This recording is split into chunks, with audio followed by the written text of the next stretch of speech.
வணக்கம் நண்பர்களே, நான் உங்கள் ராம்குமார். நம்ம ஏற்கனவே ஒரு 2 நாளுக்கு முன்னாடி ஒரு வீடியோ போட்டிருந்தோம். தாமரை செடி வீட்டில் வளர்த்தா நல்லதுன்னு. எங்கள் வீட்டில் தாமரை செடி வளர்த்தோம். அதில் கொசு முட்டை வந்துருச்சு. அந்த கொசு முட்டையை அழிக்கிறதுக்கு ஏதாவது உபாயம் உண்டான்னு கேட்டிருந்தோம். சிலர் மீன் வளர்க்க சொல்லியிருந்தாங்க. மீன் வளர்க்குறது நல்ல ஐடியா தான், ஆனால் அதற்கு உணவு நிறையா போடணும், அதோட கழிவுகளை அப்புறப்படுத்தணும். இது ரெண்டும் வேலைப்பாடுகள் கொஞ்சம் அதிகம்.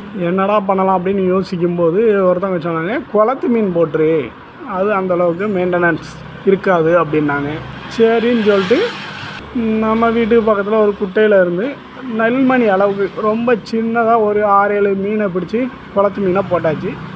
அது இதில் வர்ற பாசியையும் சாப்பிட்டுக்கிடுது. கொசு முட்டையும் ஒரு மணி நேரத்துலேயே காலி பண்ணிடுச்சு.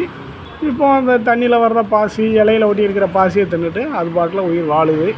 கொசு முட்டையும் தொல்லை இல்லாமல் போச்சு. மீனுக்கும் ஓரளவுக்கு உணவு தட்டுப்பாடு இல்லாமல் போகுது. அவ்வளோதான் ஃப்ரெண்ட்ஸ், நன்றி.